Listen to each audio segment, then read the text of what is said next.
Welcome to Cooperation Humboldt. I'm your host, David Cobb. Cooperation Humboldt is an organization here where we strive to create institutions to meet our needs, to not just survive, but to thrive, to live rich and meaningful lives without exploiting or oppressing anyone, without allowing anybody to exploit or oppress us, and to do so in an ecologically sustainable way. We don't make any bones about it. We're peaceful revolutionaries attempting to restructure our society. And we're trying to do it in a way that actually demonstrates and lives our values every day. I'm your host, David Cobb. We're joined by Kali Akuno, the founder or co-founder of Cooperation Jackson. He is also the former director of the U.S. Human Rights Network. I had the privilege of really working very closely with you during the U.S. Social Forum planning process. And of course, Cooperation Humboldt named ourselves because we were frankly inspired by the work that you're doing in Jackson, Mississippi. Kali Akuno, welcome to Cooperation Humboldt. Thank you. Pleasure to be here. So Jerome, pardon me, Kali, I have the great privilege of knowing you at a personal level. I consider you not only a comrade, a mentor, but a personal friend. I'd love to give you the opportunity to introduce yourself to the audience here. Who the heck is Kali Akuno, and why do you do the work you do? I do the work I do now very clearly for Ayodele and Tecumseh, which are my children, and for their future and the posterity of our species. And I emphasize that tremendously because of the nature of the crisis that we are confronting as a species. And as each day goes by, I'm starting to hone in with a laser sharp focus as to what this transfer of knowledge, what this transfer of process means, how important it is to get it right, and how much time we have. We don't have a lot of time to be wasting. So to understand me now as a father, I think is the first thing I would encourage anybody to look at me and put that in consideration. But I'm also a child of Lorraine. I'm a child of the movement. For those who may not know, I'm a California boy originally. Was born in Los Angeles, in Watts, California, which was at that time a black working class community. Grandparents who came from Oklahoma and Texas on the paternal side, and Louisiana, Mississippi on the maternal side, and they came. Basically, one group, the paternal side, came during the Great Depression, basically fleeing poverty, the loss of several children because of the Dust Bowl and the Great Depression. And on the other side, folks came, because of the advent of, quote unquote, the Great War and trying to escape the nightmarish conditions in Mississippi and Louisiana at that time. So that is what produced me. All those folks were movement activists. Some of them were in UNIA, the Universal Negro Improvement Association, family members who were in the early iteration of the Nation of Islam, some family members who were in the Communist Party USA, up and through folks who were part of the Black Panther Party, the US organization, the African People's Party. I am a product of all those different things, and I've tried to bring all those lessons to bear, in my, near half a century on this planet of trying to create some radical change. And it's interesting to me, Kali, because, again, I've gotten to know you as a human being, and I've seen you as a father, and I just want to say you're an awesome daddy. And we work on it. I mean, it's lovely every time I get the privilege of seeing you and Zach, your wife and mother of your children, and those two together. It is inspiring and loving to me to see that happen. But you mentioned that we have a very short amount of time. Yes. I want to really anchor that because I don't think enough of us are really treating that with the level of seriousness that we need to. I mean, this ecological crisis, it isn't coming. It's here. It's here. It's here. So can you say a little bit about how that has informed the political organizing that you're doing and the community organizing that you're doing in Jackson? Growing up, let me start there. Growing up, for reasons that are honestly beyond me, always had an environmental and ecological consciousness. I remember growing up and going to the LA Zoo and the San Diego, what was it, the Marina, right? And I used to hate going to those places because I always felt like, animals belong in their natural environment. In this little prison that we call a zoo is not the natural environment. So I always used to hate that. You used to go on the school trips and stuff like that. So I always try to ditch and stuff like that to get out of it. Then was fortunate enough to spend a bit of my childhood in the state of Washington. And that was a stark difference just, in terms of flora, fauna, ecologically between Southern California, where I was born, and where that is in terms of that evergreen part of the state, right? And just watching the water cycle there. And that really, looking back on it, kind of transformed my consciousness when I came some years later back to LA. And the LA I came back to in the early 80s was different than the LA of the 70s that I was born into. And people might ask me how. In the early 70s, before they started building all of those, track houses out in like Riverside and in Orange County, I was fortunate enough to be alive to be able to go out there and do jackrabbit hunting and fowl hunting and, rattlesnake hunting, because my grandmother loved to eat rattlesnake. And I remember what it used to look like before that kind of massive sprawl and spread. And I just remember thinking, this is not sustainable because this is naturally a desert. It can't last. Right, this can't last. So I had that consciousness from somewhere. Now fast forward, that's always been there, was always a backdrop, but was never like a primary concern until 2005 for me personally. And the thing that really switched was Hurricane Katrina. I knew when you said 2005, Yeah, Khalid, you knew I was knew going where there. you were going. That's what really kind of brought it home, because as a black, a nerd, which I wear proudly. I know you to be a black nerd. I'm a black nerd to the core. Always, was following science. I'm from the Star Trek, Star Wars generation, so that was always a big thing.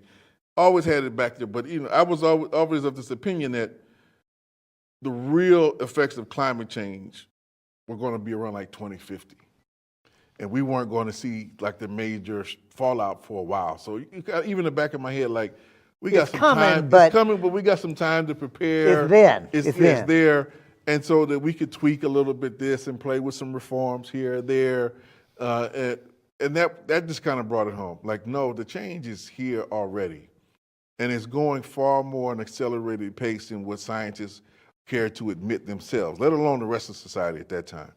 And as we've looked in the past, 14 years since that point, all the predictions that only come true, it's accelerating far greater than it's what people happening anticipated. more frequently, and it's happening with more severity. More severity. And California, you guys are right in the heart of that now with this area up here in Northern California drying out from what it used to be. And becoming a consistent the only thing feature. that broke the drought was a, quote, significant severe rain event. Which is also an anomaly. Abnormal, right? Like what the current models say is we're going to now have drought followed by deluge, followed by drought. Right. If you're lucky. Right. If you're lucky, if that pattern holds. So, I think I'm of the opinion that capitalism has already taken us over the cliff. And it's a question now of what type of landing and what type of transition we are going to go through. So I'm going to stop you there because what you're literally saying is it's too late to actually shift slowly and peacefully away from capitalism. You're saying we don't have time. We're going to crash. The question, I think what I'm hearing you say is, now the question is it a crash landing headfirst into a wall at 100 miles an hour, or can we have a softer landing? I don't even know. No, I don't think there's going to be a softer landing. All right. I really don't. I think there's really a question of, to borrow a phrase from Rosa Luxemburg, I'm going to modify it a bit. It's really eco-socialism or barbarism. That's it. So I'm glad you went there because, of course, Rosa Luxemburg said socialism or fascism or barbarism, but you called it eco-socialism or fascism. Let's take a moment. I want you to make the case on why this system is going to evolve, and the next stage is either going to be eco-socialism or fascism. Make your case. Well, I'm gonna start with the sad part of this equation, and that's the fascist part of the equation. They are light years ahead of us, unfortunately, and you see the transition in what is happening on a political level here in the United States, in the UK, Poland, Hungary. I can go on and on. Modi in India. Right, and let's be clear, fascism is not just for white folks. No, It's no, not no, like it's not. people with we're genetically inferior and no. therefore we go fascist. There are black South African fascists right now. Absolutely. There are absolutely. brown-skinned Indian Absolutely. fascists on the subcontinent of India. Yeah, absolutely. And they have a version of something that some people have been predicting about. There's fascism. To the extent that there's eco-socialism, there's eco-fascism. And the fascism is a resurgence of what people might look at on the surface as nationalism. But this is number one, a profound class project. That's one thing we need to be clear about. And it's a particular type of return of business with the state towards a political project of stability, right? It's a way to organize It's society. a way of organizing society and reorganize society. The question is, why are they reorganizing it now? The capitalist system, basically, at least the version of it that we knew in the 20th century, that has run out of steam. It's gone. In other words, the way I think about it, Kali, is austerity is not happening because the current capitalists are meaner than the ones that came before. No. Or that workers are lazier or not as creative as the ones that came before. Austerity is happening because there ain't no more blood in the turnip. You can't do it anymore, so it's literally turning on itself. Right, Is that a right. fair? That's a fair. You got two options, and both of them they are being pursued. And I don't think we should take either one of them literally. One, they can cannibalize society, which is basically what they're doing and have been doing. That's what we call neoliberalism. That's cannibalizing society. That can only go so far before it cripples the very means of society to reproduce itself, and that's the point we're getting to. Or they can export this madness to the moon, Mars, and Here's where your nerdness is coming out. And believe me, they're talking about that. It was just reported, was it 2 or 3 days ago, China is seriously planning to construct a base at the southern port of the moon. Elon Musk is planning on going, and his backers, they're planning on going to Mars. So these are not abstract conversations or some imaginary science fiction stuff that's going on. This is a real deal now. It is easier for the current ruling elite to imagine leaving this planet than it is for them to imagine reconstructing society on That's a right. peaceful, just, sustainable way. Right. This is insanity. It's beyond insanity. I mean, they're very clear. Either we're going to have it or nobody will. So when you say eco-socialism or fascism, by fascism, as I understand it, what you're talking about is a way to organize the society, a merging of the economics of the corporate state and the merging of the military, of the state government apparatus itself. Right. And the reason that there are like black fascists in Africa and brown-skinned fascists on the subcontinent, they're just describing who the they is, like who the we is, right? Like in our version, the we is humanity. You talked about the species earlier. Like our shared version is when we say we literally mean all of us. Right, it's a big we. Right? Right. So There's no that's limits to the tent. And so tell me about eco-socialism. Well, there's eco-socialism as aspiration, and then there's eco-socialism, I think, in terms of describing how we have to build a society wherein, to use the old formula, to each, according to their need, from each according to their ability. I just want to say that seems perfectly plausible to me. It is, and it has been for some time, right? That's a whole nother conversation. But the ability to take care of every human need, capitalism figured that out about a century ago, to be honest. Well, but maybe a century ago, but now in our generation, like we know for sure that there's actually enough to go around with automation, robotics, technology. It's beyond. There's too much. It's too much, actually. Right? I mean, you just look at all the dump we have in the oceans and the rivers around. There's too much. We produce too much waste at this point. So there has to be a more rational way to sustain ourselves, living the good life that you were talking about, living a life that we can be all self-actualized, which I think is within our grasp, and do so where we can take care of the basic material needs and beat back the scarcity that humanity has been fighting for about 20,000 Right. years, right? We have the means to do that. We've had it at our disposal for some time. It has not been in the hands of the vast majority of society to determine democratically how those resources will be distributed, right? And that is part of what this revolution that we have to execute. That's where the socialism part of it comes into.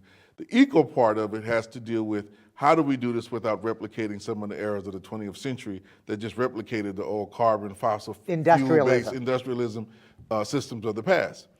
I think, and this is just my own particular narrative of it, that we don't necessarily have to run from the scientific innovations that our species has created to this point. We have to figure out how to use the best of that knowledge and put it towards humanity's use, because there are ways to sustain a certain level of energy cycle to maintain the aspects of the life that we've been leading throughout the 20th century, at least those of us in Europe and North America to a certain extent, and to be able to advance that so that the whole of humanity can benefit from it without destroying this very precious planet that we live on.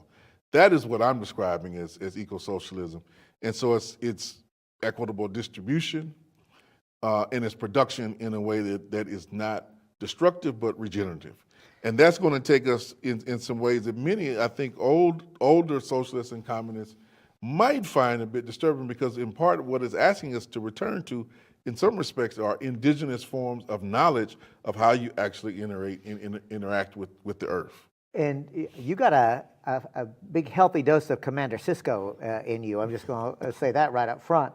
And the other nerds in the crowd are chuckling right now. But I appreciate that you actually took us to like indigenous ways of thinking. And I've heard you often talk about settler colonialism and talk about decolonizing, even as we employ and use technology in appropriate ways. Do you think that's actually possible to actually use new high scientific advances and indigenous ecological understanding of the patterns of Earth? Do you think that's possible? I do, because I mean, there's in my view anyway, there's a misnomer as to what indigenous knowledge is and what it means. And if you look at some of the systems that people now understand, I'll just give an example. People are really doing a deep dive and a deep study over the past, I think it's like 20, 25 years. A group of anthropologists and related scientists have been doing a deep dive and trying to understand the Australian landscape, like over the last 50,000 years.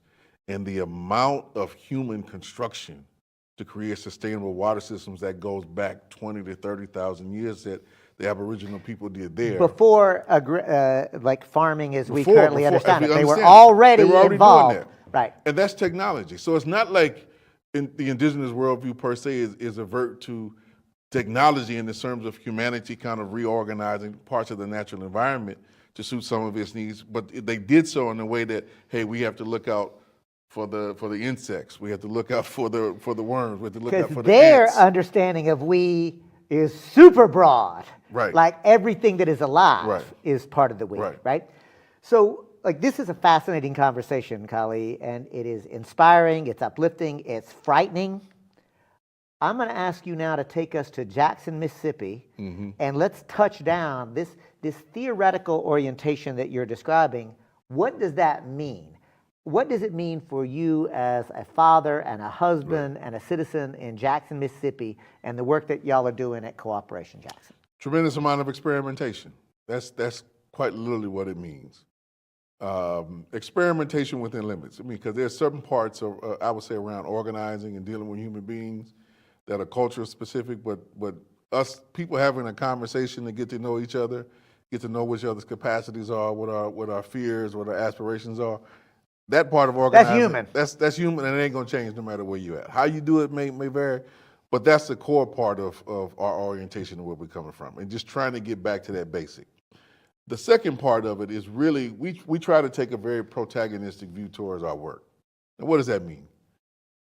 Cooperation Jackson is very specifically built because of the nature and where we live in, so people understand. Jackson, Mississippi, just very briefly, is a majority black city. It's over 80% black, and 50 90% of it is kind of either at or below the poverty line. And it's the cultural heart of the old Confederacy. Oh, in so many that's a weird thing to actually say it's 85% yeah. black, and it's the heart of the old Confederacy. And that's real. It's still there in many respects. So for us, this protagonistic view is we have tried to build an institution that serves the interests and the need of the majority of the population, which means it has to serve the interests of the black working class in Jackson. We are unabashed, uncompromising, unmoving on that. And not just black, but you said black working class. Black working class, Your class, and every time I've heard you speak, every time you and I have had just a casual conversation, right, it comes, you are centering both the black experience and the class experience. You don't really distinguish those two. No, we don't, and we can't, because if you're going to do something that's actually going to serve the majority, you have to come back to the class question. There's no way around that. As the vast majority of humanity is still part of the working class. Now, it may be parts that are no longer being included in the productive process because of technology. But they're not the only class. But they're not the only ones, right? And so for us, this is what we're looking at in Jackson. How do we build a program which serves their interests? That is the main thing that we've been fighting for and trying to construct. And it ain't easy, because we exist in an environment where the self-organized space of the black working class has been somewhat minimal. You know, in Jackson, you can't point to a number of, autonomous black unions, per se. You can't really point to that. You can point to working class people being involved in, particularly in churches and kind of other civic organizations, but they're not organized being working class vehicles, right? They're organized to be more kind of civic society type views. And the NAACP is an example, right? The vast majority of people in the NAACP are working class, but they're not being organized around a working class project or working class consciousness. So they're not really trying to change the overall way in which how society is organized. It's really, in that example, just really trying to tweak some of the existing constitutional laws and framework to make sure that there's more equity or inclusion within the process. We argue that's not enough. Right, until we can really lay a strong foundation to own and control the means of production and put that squarely in the hands of the control of the majority, we're only scratching the surface of the change that we need to execute. So for us, we've been very protagonistic. This is who we're organizing for, and this is what we're trying to serve. And that often puts us in some respects in a very oppositional space to some of the existing structures that exist, within Jackson and beyond. Because we always raise the question, how does this serve this population? Right, you can say this, like this great policy would be, this would be great because it serves everybody's interest needs. But it's like, okay, going back to the kind of analogy I heard you talk about earlier, if my building block is here, but yours is there, and we put equal amount of distance, it's actually accelerating and advancing the gap between us, not decreasing it. And so that's the framework that we try to oppose. It says anything that comes down the pipeline, it has to serve this interest of advancing the interests of the black working class. Now for us, the piece around our real incorporation of the solidarity economy, the principal thing that matches with, kind of the narrative of the revolutionary nationalist tradition that a lot of our work, comes out of, and where I think those two have similar values, is this piece around self-organization, the class self-organizing itself to accomplish what it wants. And that piece around self-reliance and doing for self is a critical part of what we're trying to build upon, because we look around, in our situation in Jackson, and we try to flip certain narratives on their head. There's a ton of skill, just technical skill amongst the black working class, but very little opportunity to exercise within the traditional kind of so-called, market society. So for us, we're saying, okay, we got a lot of people, a lot of skills, and a lot of people, a lot of time on their hands. That's not a deficit. That's something that if we redirect that in a particular way, we can then reorganize society with the resources that we presently have. And that's a deep challenge that we're working on. I'm gonna ask you to drill down and give us and the viewers some concrete examples of what y'all are doing in Cooperation Jackson or in the city of Jackson, Mississippi, that we might do here in Humboldt County. The first thing that we started with, which I think is a bedrock that I would describe for anybody to do, is particularly in line with the earlier conversation around, being prepared for climate change and that disaster. So the first thing that we chose, with those two things in mind, trying to bring a unity to that program, is the level of food security in our community, right? And in our community is also We exist in a space. Jackson is large geographic, but it's not that densely populated. It's only 200,000 people. So we have a lot of vacant land, a lot of old dilapidated houses and stuff, in our city.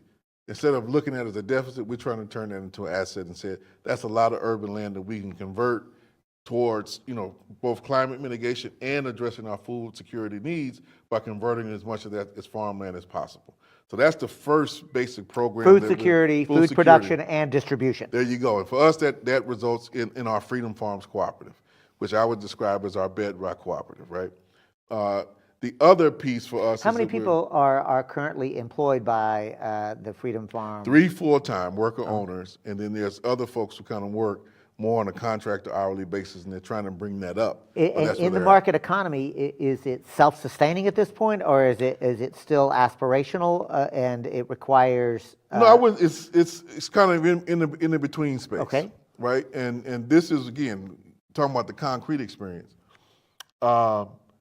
Normally in Mississippi, you can grow year round, but people in California bring this up. Over 4 of the last 5 years, we've had these abnormal freezes. Yeah, I don't think that we know what normal is anymore, comrade. That's my point. So we are in this major point of adjustment. We're in 3 of the last 3 years, we've basically kind of lost the winter crop, which is totally abnormal. And just when you think you kind of got a handle on it, things flip up on you still. So let me make it concrete what I mean. So we kind of, like the 2 years before, January and February were rough in Jackson, unusually rough, with freezes far beyond what the normal were. Shattering the records of what that normally has been. So this year we kind of geared up, got our greenhouses and everything ready, and then took everything down to February. Then it froze again in March, and we had another freeze as late as April, right? So we didn't lose everything, but we lost more. So that means we now have to adjust to creating more like hot houses and greenhouses than we're normally, you would think normally you historically would have to do. Y'all haven't even used those. We have to do those. So there's, where to bring that back to your question, for 3/4 of the year, the last 2 years, they've been more than self-sufficient. They've been able to reap a profit.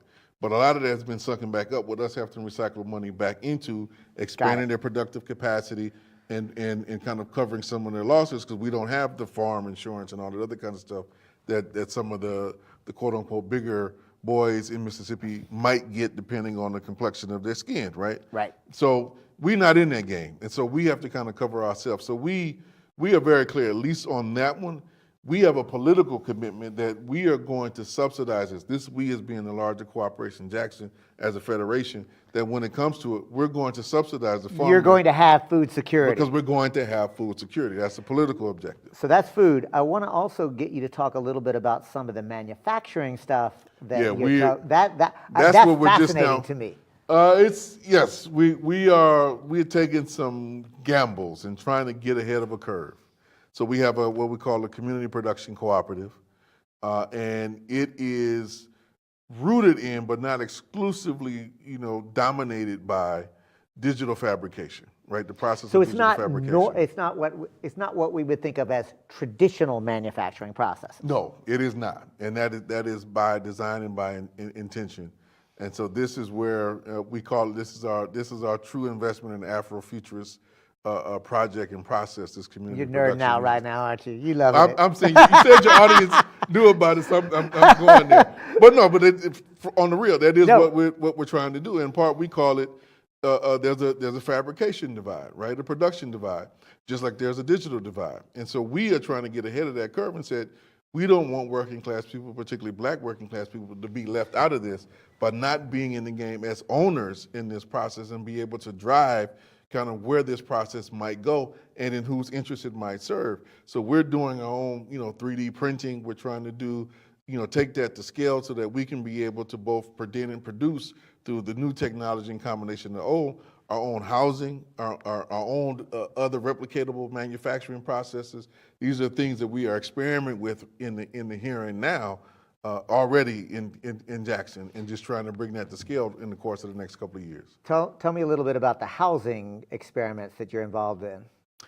So when we invite folks to come check us out, basically in September, We're already kind of busting our butts to produce the first housing, kind of model houses that we're going to put out for show, basically in September.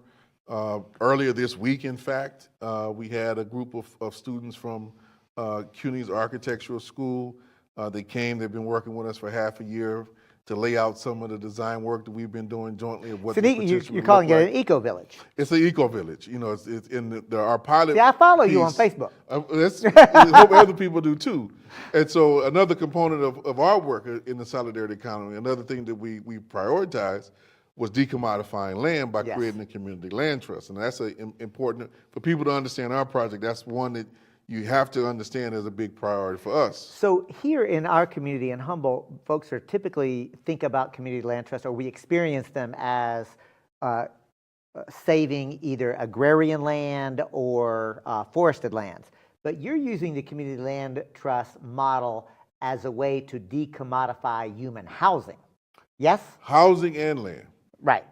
right? Because Like I said, for us, we're familiar with the community land trust for Right. land, but you're using it for land and housing. yeah, we're doing a combination of both, right? And for us to get back to, I mean, it's hard to kind of wrap everything up in like a 20-minute conversation. But for us, see, there's a component to our political work that we're also trying to preserve, and where the land trust is central to that. Because the type of radical politics, to the extent that we've been able to kind of promote that in Jackson, we have to understand that is rooted in part in the demographics that exist in the city, right? You have a black working class which is receptive to those politics. And we have to preserve that character and provide it with the means to be able to transform the reality more, their own reality more. I read once where I think it was you or somebody was talking about you and y'all and said the difference between governing a place and transforming a place, right. which I thought was so inspirational to me. Right. I'd love for you to share with the audience just a little bit about some of the lessons learned, because y'all have engaged electoral politics and policy in a way that's further deeper than most other folks, but there's been some good and bad associated with that. It's a mixed bag, and you should expect it to be a mixed bag. For anybody who's looking to pursue that, you should expect it to be a mixed bag. In our case, we've been over a decade running our comrades, to hold office. And to this point, we've won 2 mayorships of Chokwe Lumumba in 2013, and now his son Chokwe Antar in 2017. We've also had some success on a county level of running sheriffs, of running some county commissioners. So it's not a one-trick pony in terms of Right. a one-time thing. We've been able to win some things, but being able to Before move you our go there- program has been a different thing. Right, but before you go there, I want to point out, though, that it's not like it was all white folks running the black majority. Like, there had already been work done in Jackson, Mississippi, where black folks actually took control of some of those offices. Right. But there was an ideological difference that y'all stepped into the space in a much more radical, transformational way into electoral politics. In different ways. So that's another part of the story I think should be critical, because in truth, the first wave of black leadership in the city was also very much driven by the Malcolm X grassroots movement. And there was some learning from that period. So what I'm talking about is Jackson had his first black mayor in 1997. That was Harvey Johnson.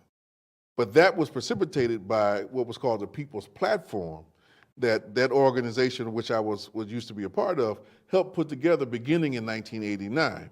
And it developed a process of coming up with like a people's organic selection process through basically an assembly process. And so that was a highly participatory process that also had political education hardwired into That's it. right, hardwired into it.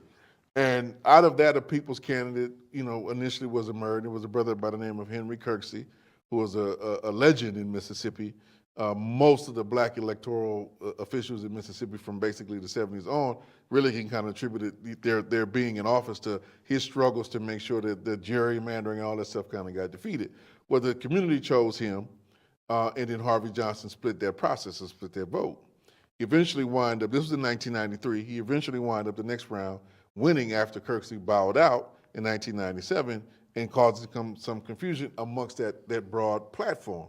But then we kind of learned from that and said, we can't necessarily reside on just kind of a popular front notion of somebody emerging, or taking the course of the people's will on their own because they are exploiting certain dynamics.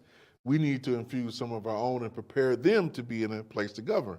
That was the learning from the 90s to the 2000s. So and that was what put forward. As opposed to just participating in electoral politics and then saying, well, because we've done that and then we can get good things, you're talking about actually building a mass movement organization. Mass movement organization, but a mass movement organization that would put one of its own, someone who goes Right, and through that's its educational process. So somebody its that comes nurturing and out of the somebody movement. that comes out of the movement, not somebody random, Right, but it's somebody not that that comes out of you it. build enough mass movement that you can make elected officials Right. accountable. Right. You literally have somebody out of the movement Right. who is either assigned or otherwise takes on the task Right. of engaging electoral Right. politics. So that's what we did, and out of that process, Chokwe Lumumba ran first for city council, which he won in 2009, and then for mayor, which he won in 2013. I've got to tell you too, I to this day think it was a shameful reflection of the white supremacy of most of the so-called progressive media that Chokwe Lumumba's first election did not become the huge story that it actually should have been. Well, I mean, I appreciate that, because it was funny. Even in the 2012, I was a national organizer for the organization at the time, and I can't tell you how many of our we had this conversation. Just how many places I went to, and people just kind of blowed us off or just thought it was a pipe dream. It was like, no, we did our homework. We built enough of a coalition and built enough of a base to where I was like, I can guarantee you we're going to win in 2013. I remember you saying that. Right, and we did. Yeah. Right, and we did. So it's knowing your terrain, knowing your surroundings, right? And we did that. Being able to govern proved to be a little bit more challenging. And there, I think we had different ways of assimilating lessons from black majority cities early in the 20th century, from when Gary, Indiana, was, I think, the first, if my memory serves me correctly. But then there was Cleveland, then there was Baltimore, et Of course, cetera. that was before late stage capitalism, right? So, well, it was the beginning of it. I know, but It was that transition. Right, it was a Right. transition, but it had not gotten to the point Right, that it you hadn't could fully still matured yet. Exactly, you could still extract concessions out of that system. Hadn't fully matured yet. So our understanding of that period wind up creating some big fissures, I think, in terms of how the experiment has been playing out basically since 2013. And the profound issues and contradictions of even though somebody comes and emerges from the movement, how do they remain true to the program that they were there to execute? That has still proven a challenge. And what lessons learned on how you actually keep somebody that comes out of the movement accountable? What lessons learned? The movement has to come first. Say that again. The movement has to come first. I'm going to say that one more time because I think it's so important. The movement has to come first. I engage in electoral politics. Everybody that knows me knows I do that. But one thing that I am clear on is that you cannot allow the tail of electoral politics to wag the movement dog. Right? Like, the movement has to actually come first, and not just because it's a principled, feel good kind of thing. That's the science of it all. Right. If you're going to actually transform a place, the mass movement and the social movement has got to come first. There's no way around that. That's a hard lesson we have that we are learning right now in Jackson. Kali, our time is flying by. I'm going to give you an opportunity for some final thoughts. I would say final thoughts are get serious about this transition. Anybody who's watching this, the clock is ticking on us, and it's going to take all of us acting.